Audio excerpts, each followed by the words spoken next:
കാണൂ പരസ്യരഹിതമായ ഏറ്റവും പുതിയ എപ്പിസോഡുകൾ. ഈ ഒരു തവണ കൂടുതൽ കഴിച്ചെന്ന് പറഞ്ഞ് തനിക്കൊന്നും സംഭവിക്കാൻ പോകുന്നില്ല. കഴിക്കടോ. ഇനി ഞാൻ ദോശ ഉണ്ടാക്കാം, ഏട്ടൻ കഴിക്കും. ഞാൻ ഇപ്പൊ അങ്ങോട്ട് ഡിന്നർ കഴിച്ചതല്ലേ ഉള്ളൂ, ഇനി കഴിക്കാനുള്ള സ്ഥലമില്ല. ഏട്ടൻ ഉണ്ടാക്കി തന്നത് ഞാൻ കഴിച്ചു, ഞാൻ ഉണ്ടാക്കുന്നത് ഏട്ടൻ കഴിക്കില്ലേ? അത് ഞാൻ ദിവസവും കഴിക്കല്ലേ, ഇന്ന് ഞാൻ ഉണ്ടാക്കുന്ന കഴിക്കും.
പുതിയ പൈപ്പ് ഫിക്സ് ചെയ്തു മാഡം, ഇനി ഗ്യാസ് ലീക്ക് ആവില്ല. Thank you. Okay madam.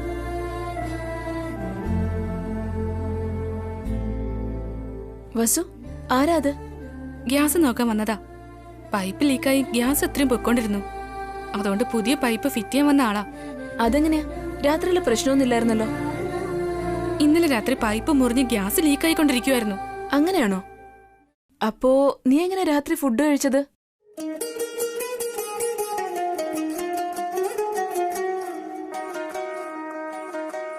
എന്താ വസു നാണിക്കുന്നേ? ഒന്നുമില്ല. എന്തോ ഉണ്ട്, നീ പറ. ഒന്നുമില്ലാന്ന് പറഞ്ഞില്ലേ?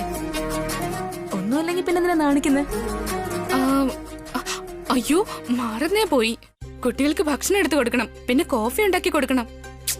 വിഷയം മാറ്റല്ലേ, എന്താ നടന്നെന്ന് പറ.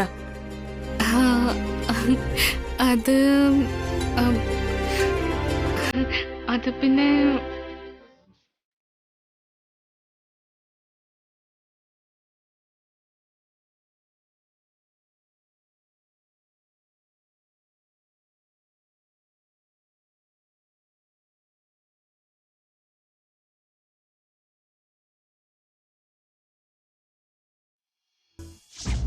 രാത്രി ഇത്രയൊക്കെ സംഭവിച്ചോ? ഞാൻ എത്ര പറഞ്ഞിട്ടും കേൾക്കാതെ ഏട്ടൻ ദോശ ഉണ്ടാക്കി തന്നു. നീ വിശന്നിരിക്കുന്ന കണ്ട എന്റെ അനിയ വെറുതെ നോക്കിയിരിക്കുന്നു കരുതിയോ? അവൻ എത്ര റൊമാൻറ്റിക്കാന്ന് കാണിച്ചു തന്നില്ലേ? അപ്പൊ ദോശ ഉണ്ടാക്കി തന്ന എന്റെ അനിയന് നീ എന്ത് ഗിഫ്റ്റാ റിട്ടേൺ കൊടുത്തത്? പോ ചേച്ചി. എന്റെ അനിയൻ എന്താ തന്നേന്ന് നീ പറഞ്ഞു. പക്ഷേ നീ എന്താ കൊടുത്തേന്ന് എന്നോട് പറയില്ലേ? ഞാൻ താങ്ക്സ് പറഞ്ഞു. അത്രേ ഉള്ളോ? അത്ര തന്നെ. നിനക്ക് വേണ്ടി അവ ഇത്രയും കഷ്ടപ്പെട്ടപ്പോ ഒരു താങ്ക്സ് മാത്രം നീ പറഞ്ഞോളോ? അല്ലാതെ പിന്നെ വേറെന്താ ചെയ്യണ്ടേ? ഒരു ഭാര്യ ഭർത്താവിന് എന്താ ചെയ്യേണ്ടത്?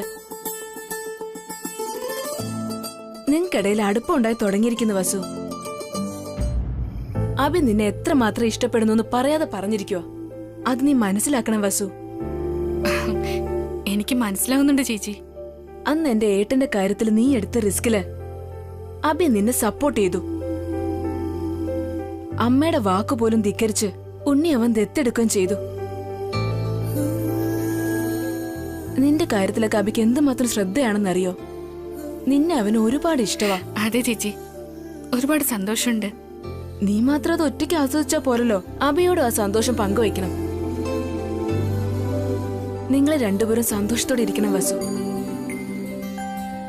നാട്ടിലെ മുത്തശ്ശി പറഞ്ഞ നിനക്ക് ഓർമ്മയില്ലേ? ആ കൈനോട്ടക്കാരി വരെ പറഞ്ഞു എത്രയും പെട്ടെന്ന് നിങ്ങൾ ഒന്നാവണം വസു. അതാ നിങ്ങൾ രണ്ടുപേർക്കും നല്ലത്. ഞാനും അത് തന്നെ ആലോചിക്കുന്നത് ചേച്ചി. അങ്ങനെ ആലോചിച്ചാ മാത്രം പോരാ. ആ വഴിക്ക് ധൈര്യമായിട്ട് പൊക്കോളൂ. നിങ്ങൾ രണ്ടാളും ഒന്നാകുമ്പോ നിങ്ങൾക്കൊരു പുതിയ ജീവിതം ഉണ്ടാകും. അപ്പൊ ഈ ദോഷങ്ങളെല്ലാം മാറി പിന്നെ ഒരു ആപത്തും വരില്ല.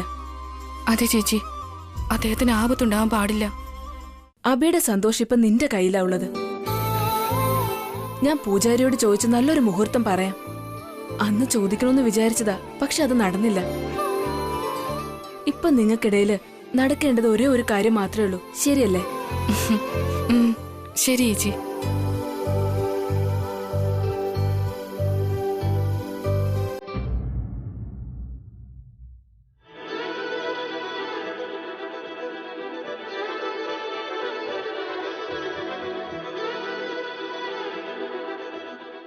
യാ അതെ അതെ. ഈ ഗെയിം കളിക്ക്. നിങ്ങളുടെ ഡിസൈൻസ് എല്ലാം ബാസ്കറ്റ് നോക്കിക്കോളൂ. ഇത് നോക്ക്. ആ ഈ ഗെയിം. അതെ അതെ. യാ നിങ്ങൾ അതൊന്ന് ഓക്കെ പറഞ്ഞാൽ നമുക്കത് ഫൈനൽ ചെയ്യാം. യാ ശരി, നമുക്ക് കൊള്ളായിരിക്കും ഓഫീസിൽ കരുതി. Sure by.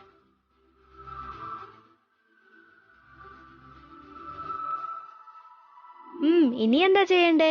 ഇവിടെ press അനു, ചെയ്യ്. കീർത്തി, ഉണ്ണി എന്താ എപ്പോഴും ഇങ്ങനെ കളിച്ചോണ്ടിരിക്കുന്നത്? ഇന്ന് ഞങ്ങൾക്ക് ഹോളിഡേ അച്ഛാ. Very good. അച്ഛാ അച്ഛൻ ഞങ്ങളെ പുറത്തേക്ക് കൊണ്ടുപോവോ? സോറി കീർത്തി, ഇന്ന് നിങ്ങൾക്ക് ഹോളിഡേ, പക്ഷെ എനിക്ക് വർക്കിംഗ് ഡേ. ഓഫീസിൽ പോയേ പറ്റൂ. എന്താ അച്ഛാ എപ്പോഴും ഓഫീസ് എന്ന് പറയുന്നേ? ഇതിനു മുമ്പ് എപ്പ പറഞ്ഞാലും അച്ഛൻ പുറത്ത് കൊണ്ടുപോകായിരുന്നു. അതെ അച്ഛാ, ഇപ്പൊ അച്ഛൻ കൊണ്ടുപോകുന്നേ ഇല്ല. വീട് വിട്ട സ്കൂള് ഞങ്ങൾക്ക് ബോറടിക്കുന്നു. അച്ഛന് വർക്ക് ഉണ്ടെന്നല്ലേ പറഞ്ഞ കീർത്തി? അച്ഛൻ ഓഫീസിൽ പോയി വർക്ക് ചെയ്യട്ടെ. ഞങ്ങൾക്ക് റിലാക്സേഷൻ വേണോ അച്ഛാ? ഞങ്ങളെ പുറത്തേക്ക് കൂട്ടിക്കൊണ്ട് പോ. ഇല്ലെങ്കിൽ ഞങ്ങള് പിണങ്ങും. നാളെ സ്കൂളിൽ പോവില്ല, അച്ഛനോട് മിണ്ടില്ല. തെറ്റാ മോളെ, അങ്ങനെയൊന്നും സംസാരിക്കരുത്. അപ്പൊ നമ്മളെ പുറത്തേക്ക് കൊണ്ടുപോകണം. ശരി, എനിക്കിപ്പോ ഒരു ഇമ്പോർട്ടന്റ് മീറ്റിംഗ് ഉണ്ട്. അപ്പൊ വൈകിട്ട് പോയാലോ?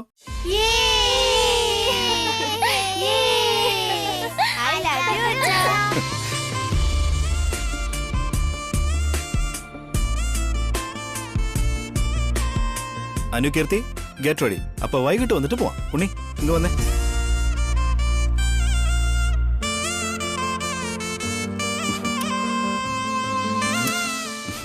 താങ്ക് യു അച്ഛാ.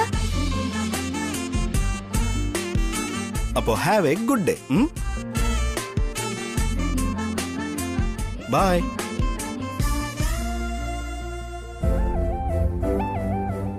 എന്നാ ഞാൻ ഇറങ്ങട്ടെ.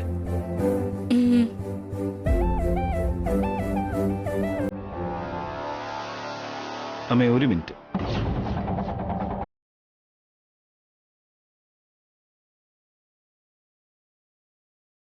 അമ്മയടുത്ത് കുറച്ച് സംസാരിക്കാനുണ്ട്. എന്നോട് നിനക്ക് എന്ത് സംസാരിക്കാനാ?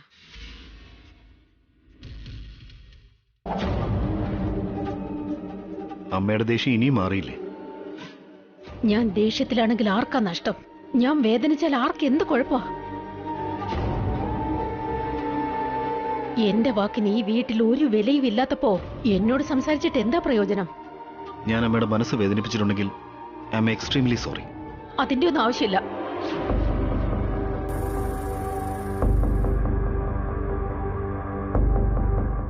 അമ്മ സമാധാനമായിട്ട് കേൾക്കുമെങ്കിൽ ഞാൻ എന്തുകൊണ്ട് ആ ചടങ്ങ് നടത്തിയെന്നുള്ള കാര്യം പറയാം. ഞാൻ പറയുന്നത് നീ കേൾക്കുന്നില്ല. നീ പറയുന്നത് കേൾക്കേണ്ട ആവശ്യമൊന്നും എനിക്കില്ല. നമുക്കിടയിൽ ഇങ്ങനൊരു ശത്രുത ആവശ്യമുണ്ടോ അമ്മേ? ഈ അവസ്ഥ ഉണ്ടാക്കിയത് തന്നെ നീയാ. അതുകൊണ്ടാണ് ഞാൻ തന്നെ ഇങ്ങോട്ടൊന്ന് സംസാരിക്കുന്നു അമ്മേ. നടന്ന എല്ലാത്തിനും ഞാൻ അമ്മയോട് സോറി പറയുന്നു. എനിക്കിഷ്ടമില്ലാത്തത് എനിക്ക് വേണ്ട. എന്നെ ഒന്നും ബോധിപ്പിക്കേണ്ട ആവശ്യമില്ല. നീ വലിയ ആളായല്ലോ, സമ്പാദിക്കുന്നു. നിനക്ക് നിന്റെ ഇഷ്ടങ്ങളല്ലേ ഇപ്പൊ പ്രധാനം. എന്റെ ഇഷ്ടങ്ങളും ഇഷ്ടക്കേടുകളും നിനക്കറിയേണ്ടല്ലോ. എന്നോട് സംസാരിക്കേണ്ട ആവശ്യമില്ലല്ലോ.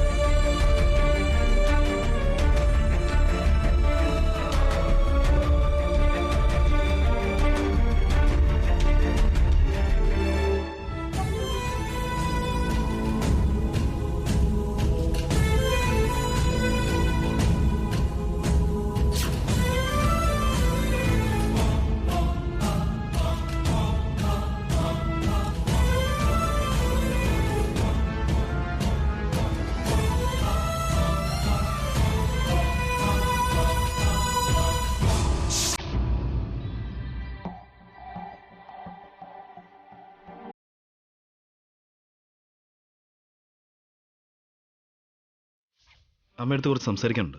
എന്റെ വാക്കിന് ഈ വീട്ടിൽ ഒരു വിലയും ഇല്ലാത്തപ്പോ എന്നോട് സംസാരിച്ചിട്ട് എന്താ പ്രയോജനം? ഞാൻ അമ്മയുടെ മനസ്സ് വേദനിപ്പിച്ചിട്ടുണ്ടെങ്കിൽ ഐ എം എക്സ്ട്രീംലി സോറി.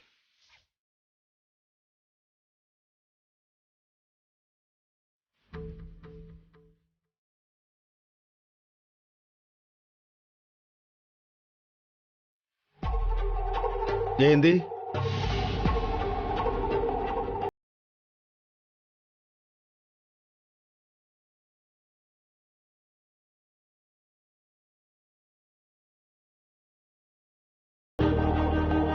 എന്താ ആലോചിക്കുന്നേ? അഭിയെ ഇനി എങ്ങനെയൊക്കെ വേദനിപ്പിക്കാമെന്നാണോ? അതോ അഭിയെ വേദനിപ്പിച്ചതിൽ ദുഃഖിച്ചു നിൽക്കുകയാണോ?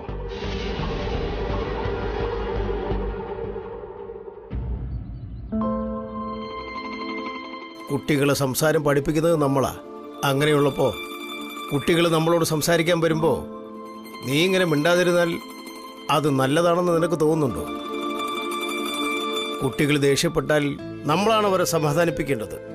അതല്ലാതെ നമ്മൾ ദേഷ്യപ്പെട്ടാൽ അതിനെന്ത് ന്യായമായി ജയന്തി? സാധാരണയായി അഭി അധികം സംസാരിക്കാറില്ല. അവൻ എപ്പോഴാണ് വായു തുറക്കുന്നതെന്ന് എത്രയോ തവണ നമ്മൾ നോക്കിയിരുന്നിട്ടുണ്ട് ജയന്തി. അങ്ങനെയുള്ള അഭി സംസാരിക്കാൻ വരുമ്പോൾ നീ സംസാരിക്കാത്തത് ഒട്ടും നല്ലതല്ല ജയന്തി. പിന്നെ അഭി ചെയ്തതാണോ നിങ്ങൾക്ക് നല്ല കാര്യം? എന്റെ വാക്കിന് വില നൽകാതെ എന്റെ ഇഷ്ടങ്ങൾക്കെതിരായി ദത്തെടുത്തത് നല്ലതാണെന്നാണോ പറയുന്നത്? അവനെ വിഷമിപ്പിച്ചു എന്ന് എന്നോട് പറയുന്നുണ്ടല്ലോ. എന്നെ വേദനിപ്പിച്ച് അവനെ ഒന്നും പറയുന്നില്ലേ? എന്റെ ദേഷ്യം മാത്രമേ ഏട്ടൻ കാണുന്നുള്ളൂ. എന്റെ വേദന കാണുന്നില്ലേ? ഒരു തവണ എന്റെ സ്ഥാനത്ത് നിന്നൊന്ന് ചിന്തിച്ചു നോക്ക്. എന്നാലേ എന്റെ വേദന നിങ്ങൾക്ക് മനസ്സിലാവൂ. എല്ലാം മനസ്സിലാവുന്നുണ്ട് ജയന്തി. എനിക്കെപ്പോഴും നിന്നെക്കാൾ വലുതെന്റെ മക്കളാ. അത് കഴിഞ്ഞിട്ടേ എനിക്ക് നീയുള്ളൂ. വീട്ടിൽ എന്ത് പ്രശ്നം വന്നാലും നിന്റെ ഭാഗത്ത് നിന്ന് ചിന്തിക്കുന്നതല്ലാതെ നിന്നെ ഒരിക്കലും ഞാൻ മാറ്റി നിർത്തിയിട്ടില്ല. അതെ അതെ, ഇന്നലെ എന്നെ മാറ്റി നിർത്താതെ തലയിലെടുത്ത് വെച്ചിരിക്കായിരുന്നല്ലോ. നിങ്ങളെല്ലാരും എന്നെ പറ്റിയല്ലേ ചിന്തിക്കുന്നേ? എന്റെ കാര്യം ഓർത്താ വിഷമിക്കുന്നത്. ജയന്തി, നടന്നതൊക്കെ നടന്നു. ദത്തെടുക്കുന്ന കാര്യം അത് കഴിഞ്ഞ കഥയല്ലേ. അത് കാരണം ഇവിടെ ഒന്നും മാറിയിട്ടില്ല. ഇന്നലെ വരെ എങ്ങനെയാണോ അതുപോലെ തന്നെ ഇന്നും. നീ അതങ്ങ് വിട്ടേക്ക്. നീ ഇങ്ങനെ ആയാൽ അഭി വീണ്ടും വേദനിക്കല്ലേ ഉള്ളൂ. അവനെ വേദനിപ്പിക്കുന്നത് നിനക്ക് സന്തോഷമാണോ? ആരെയും വേദനിപ്പിക്കണമെന്ന് എനിക്ക് ആഗ്രഹമില്ല. എല്ലാവരും നന്നായിരിക്കണമെന്നാ എന്റെ ആഗ്രഹം. പക്ഷെ ഞാൻ സന്തോഷിച്ചിരിക്കണമെന്ന് ആർക്കും ആഗ്രഹമില്ല. എന്റെ വേദന ആരും കാണുന്നില്ല. എന്റെ ഇഷ്ടാനിഷ്ടങ്ങളോട് ആർക്കും താല്പര്യമില്ല. ഞാൻ മാത്രം എല്ലാരെയും പറ്റി ആലോചിക്കണം. പക്ഷേ എന്നെപ്പറ്റി ആരും തന്നെ ചിന്തിക്കുന്നില്ല. വീണ്ടും നീ അത് തന്നെ പറയാണോ? നീ സന്തോഷമായിട്ടിരുന്നാലേ ഈ വീടിനും സമാധാനം ഉണ്ടാവൂ ജയന്തി. നീ വിചാരിക്കുന്നത് പോലെ ഒരു പ്രശ്നവും ഈ വീട്ടിനകത്തില്ല. ആവശ്യമില്ലാത്ത സംശയങ്ങളും പിടിവാശിയും ഒക്കെ ദൂരെ കളഞ്ഞിട്ട് കഴിഞ്ഞതിനെ പറ്റി ചിന്തിക്കാതെ എപ്പോഴും സമാധാനമായിട്ടിരിക്കാൻ ശ്രമിക്കുക. നിന്റെ സമാധാനം ഈ വീടിന്റെ രക്ഷയാണ്.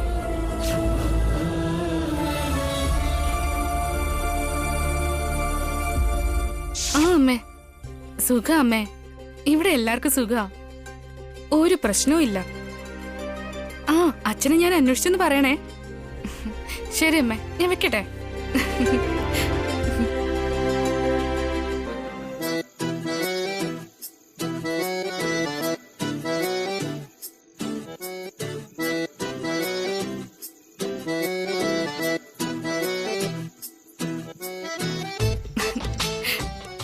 ഇന്ന് ഹോളിഡേ അല്ലേ, അതുകൊണ്ടാവും ഇങ്ങനെ വാരി വലിച്ചിട്ടിട്ട് പോയിരിക്കുന്നെ.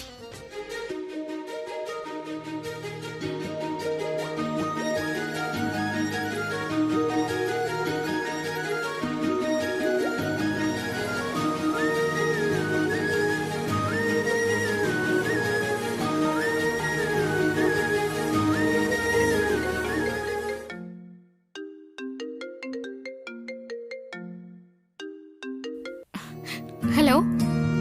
ആ ഏട്ടാ പറഞ്ഞു. ബസ്സു എന്ത് ചെയ്തോണ്ടിരിക്കുക? കുട്ടികളുടെ റൂം വൃത്തിയാക്കുമായിരുന്നു. എന്റെ മീറ്റിംഗ് കഴിഞ്ഞു കേട്ടോ. പിന്നെ ഞാനങ്ങോട്ട് വന്നോണ്ടിരിക്കുക. ശരി ഏട്ടാ.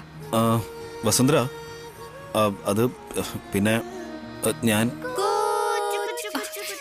ശബ്ദം ഉണ്ടാക്കാതെ. ഉണ്ണി. ഹലോ, ഒരു സെക്കൻഡ് ഏട്ടാ. അത് പിന്നെ വസുന്ധര, ഒരു സിനിമയ്ക്ക് പോവാം. കുട്ടികളെ റെഡിയാക്കിയിട്ട് താനും റെഡിയായി നിന്നോ? ആ ഓക്കെ ഏട്ടാ. Okay okay. ഉണ്ണി, ഉണ്ണി, നിങ്ങൾ പുറത്തു പോയൊന്ന് കളിക്കോ? ഹലോ വസുന്ധര, കേൾക്കുന്നുണ്ടോ? റെഡിയായിട്ട് നിക്കേ.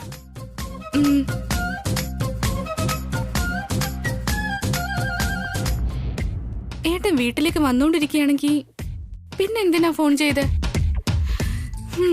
എന്തോ ഓരോരോ സമയത്ത് ഒരു കാരണമില്ലാതെ വിളിക്കുന്നുണ്ട്. എന്താന്നറിയില്ല.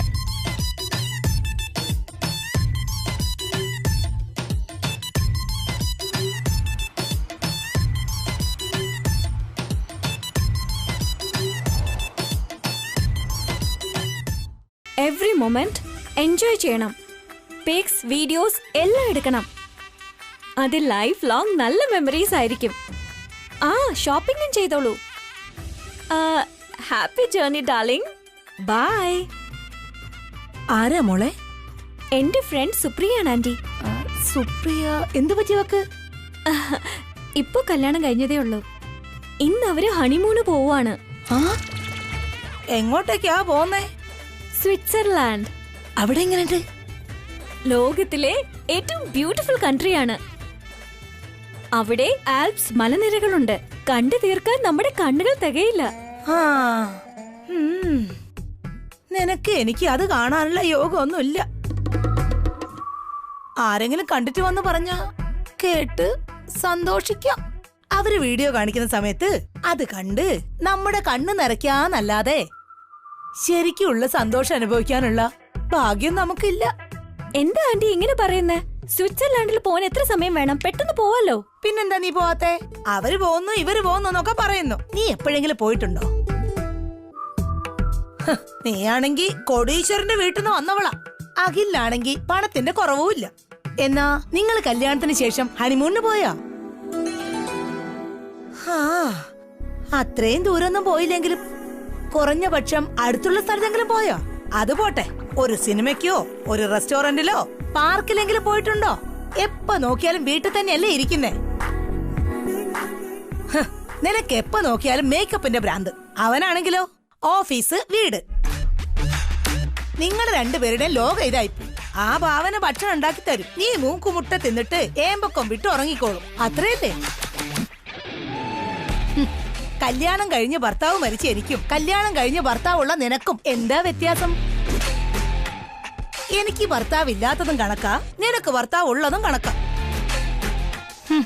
രണ്ടുപേരുടെയും ജീവിതം ഈ 4 ചുമരിനുള്ളിൽ എരിഞ്ഞു തീരും. അതിനിപ്പോ എന്ത് ചെയ്യണോ ആന്റി? നിന്റെ ഏതോ ഫ്രണ്ട് ഹണിമൂണിന് പോകുന്നു പറഞ്ഞ് നീ അവക്ക് ഹാപ്പി ജേണി പറയാതെ നീയും ഒരു ഹണിമൂണിന് പോണം. നിന്റെ ഫ്രണ്ടും നിനക്ക് ഓൾ ദി ബെസ്റ്റ് പറഞ്ഞ് ഹാപ്പി ജേണിന്ന് പറയണം. ആ കാലത്ത് എനിക്ക് പോകാൻ പറ്റിയില്ലെങ്കിലും ഇപ്പൊ നിനക്ക് പോകാൻ പറ്റിയെന്നോർത്ത് ഞാൻ സന്തോഷിച്ചോളാം. അമ്മയും അച്ഛനും അതിനെ സമ്മതിക്കും ആന്റി. ആദ്യം നിനക്ക് പോണോന്നുള്ള ആഗ്രഹമുണ്ടോ? ഹണിമൂണിന് പോവാനുള്ള ആഗ്രഹം ആർക്കാ ഇല്ലാത്തത്? എങ്കിൽ അഖിലിനെ വിളിച്ചോണ്ട് എങ്ങോട്ടെങ്കിലും പോ. 2-3 ദിവസം സന്തോഷായിട്ടിരുന്നിട്ട് തിരിച്ചു വാ. പോകണോന്ന് എനിക്ക് ആഗ്രഹമൊക്കെ ഉണ്ട്. അച്ഛനും അമ്മയും അതിന് സമ്മതിക്കുമെന്ന് അറിയില്ല. നീ അഖിലിനോട് ചോദിക്കേ. അവൻ തന്നെ നിന്റെ അമ്മാവനോട് അമ്മയോട് ചോദിക്കും. അഖിൽ ഒരുപക്ഷെ സമ്മതിച്ചില്ലെങ്കിലോ? സ്നേഹിച്ച് കല്യാണം കഴിച്ചതല്ലേ, സമ്മതിപ്പിക്കാൻ അറിയില്ലേ? ചില കാര്യങ്ങളില് അഖിലിന് ഭയങ്കര പിടിവാശിയാണ്. ഞാൻ എത്ര പറഞ്ഞാലും കേക്കില്ല. ഇങ്ങനെ പറയാൻ നിനക്ക് നാണോ ഇല്ലേടി? അന്നത്തെ കാലത്ത് നിന്റെ അങ്കിളിനെ ഞാൻ കൺട്രോളിൽ വെച്ചിരുന്നതാ. ഇരിക്കാൻ പറഞ്ഞാ ഇരിക്കും, നിക്കാൻ പറഞ്ഞാ അങ്ങേര് നിക്കും. കുറച്ചു നാളുകൂടി ജീവനോട് ഇരിക്കാൻ പറയത്തെന്താ? ഇരിക്കുമായിരുന്നല്ലോ. എന്താടി കളിയാക്കുന്നോ? ഭർത്താവിനെ ഉള്ളം കയ്യിൽ വെക്കണമെന്നാ ഞാൻ പറഞ്ഞേ. ഇപ്പൊ ഹണിമൂണിന് പോവാതെ എന്റെ പ്രായത്തിൽ പോകാന്നാണോ? ഏതൊക്കെ പ്രായത്തിൽ എന്തൊക്കെ നടക്കണോ അത് ആ പ്രായത്തിൽ നടക്കണം. നാളെ പ്രായമായി കഴിയുമ്പോ അയ്യോന്നേ പറയാൻ പറ്റൂ. ഉമ്മയൊന്നും തരാൻ പറ്റില്ല. മനസ്സിലായോടി? ആ എനിക്ക് മനസ്സിലായി ആന്റി. അഖിൽ വന്നുടനെ ഹണിമൂൺ പ്രപ്പോസൽ വയ്ക്കാം. ആ എങ്ങനെയെങ്കിലും സമ്മതിപ്പിക്കണം. 1 വീക്ക് അവിടെ ഇവിടെയും കറങ്ങിട്ട് വരണം. സംസാരം മാത്രമേ ഉള്ളൂ, അതോ നീ ചെയ്തു കാണിക്കോ? അഖിലിനെ ഞാൻ സമ്മതിപ്പിക്കുന്നത് കാണാൻ പോവല്ലേ. ആ ഞങ്ങൾക്കൊരു ഹാപ്പി ജേർണി പറയാനായിട്ട് തയ്യാറായിരുന്നുള്ളൂ. അയ്യോ ഞാൻ എത്തുമ്പോഴേക്കും കുട്ടികളും വസുന്ധരയും റെഡിയായിരിക്കും.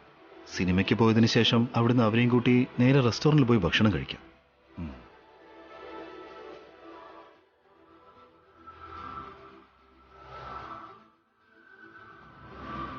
Stone, paper, scissors.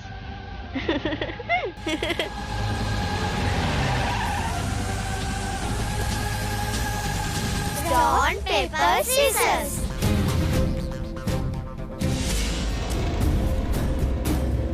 Rock, paper, scissors. Rock, paper, acha. Acha.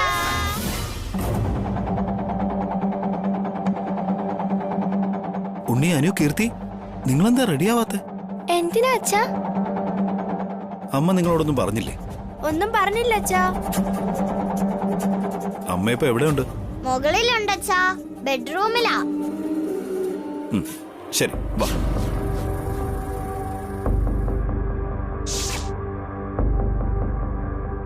Vasundhara, ആഹാ, ഏട്ടൻ എത്തിയോ? കോഫി എടുത്തിട്ട് വരട്ടെ. ഞാൻ തന്നോട് എന്താ പറഞ്ഞത്, താൻ എന്താ ചെയ്യുന്നത്? ഏട്ടൻ എന്താ എന്നോട് പറഞ്ഞേ? ഫോൺ ചെയ്ത് പറഞ്ഞ കാര്യം. വീട്ടിലേക്ക് വരുന്നു പറഞ്ഞു. ഞാൻ എന്തിനു വരികയെന്നാ പറഞ്ഞേ? എന്തിനാ വീട്ടിലേക്ക് വരുന്നേ? ഓഫീസിലെ വർക്കൊക്കെ കഴിഞ്ഞു കാണും, അതുകൊണ്ട് വീട്ടിലേക്ക് വന്നു. ഞാൻ ഇത്രയും നേരത്തെ വന്ന എന്തിനാ? വർക്കൊക്കെ പെട്ടെന്ന് കഴിഞ്ഞു കാണും. എന്താ വസു ഇത്? പുറത്തു കൊണ്ടുപോകാമോന്ന് കുട്ടികൾ രാവിലെ ചോദിച്ചതല്ലേ? അതെ, ചോദിച്ചായിരുന്നു. അപ്പൊ എന്തോ മീറ്റിംഗ് ഉണ്ടെന്നല്ലേ പറഞ്ഞേ? മീറ്റിംഗ് ഒക്കെ കഴിഞ്ഞു. ഞാൻ വീട്ടിലേക്ക് വരെയാണ്, സിനിമയ്ക്ക് പോവാം. കുട്ടികളെ റെഡിയാക്കിയതിനു ശേഷം തന്നോട് റെഡിയാവാൻ ഞാൻ പറഞ്ഞല്ലേ? അതെപ്പോഴാ പറഞ്ഞേ? ഫോണിലെല്ലാം ഞാൻ പറഞ്ഞല്ലേ? ഫോണിലോ? അങ്ങനെയൊന്നും ഏട്ടൻ പറഞ്ഞില്ല എന്നോട്. ഓ മൈ ഗോഡ്, ഞാൻ പറഞ്ഞ കാര്യാ. ഏട്ടൻ പറഞ്ഞെങ്കിൽ ഞങ്ങൾ റെഡിയാവില്ലായിരുന്നോ? ഞാൻ പറഞ്ഞെന്നല്ലേ പറയുന്നേ? പറഞ്ഞില്ലെന്ന് ഞാൻ പറഞ്ഞില്ലേ? പിന്നെ ഞാൻ കള്ളം പറയുവാണെന്നോ? അപ്പൊ ഞാൻ കള്ളം പറയുന്നാണോ പറയുന്നേ? താൻ ശരിക്കും കേൾക്കാത്തോണ്ടാവും. ഏട്ടൻ വ്യക്തമായിട്ട് പറയാത്തതുകൊണ്ടാ. എടോ, ഞാൻ ക്ലിയർ ആയിട്ട് പറഞ്ഞാ. ഞാനും ക്ലിയർ ആയിട്ട് തന്നെയാ കേട്ടത്. ഓ ഗോഡ്, അപ്പൊ തെറ്റ് എന്റെ ആണെന്നോ? അപ്പൊ ഞാനാണോ തെറ്റിയതേ? തീർച്ചയായിട്ടും തെറ്റ് തന്റെ തന്നെയാ. അല്ല ഏട്ടന്റെയാ. അല്ല, തന്റെ തന്നെയാ. ഏട്ടന്റെ തന്നെയാ. ശരി, എന്റേത് തന്നെ. അതെ, എന്റെ തെറ്റാ. കണ്ടില്ലേ, ഇപ്പൊ സംഭവിച്ചല്ലോ.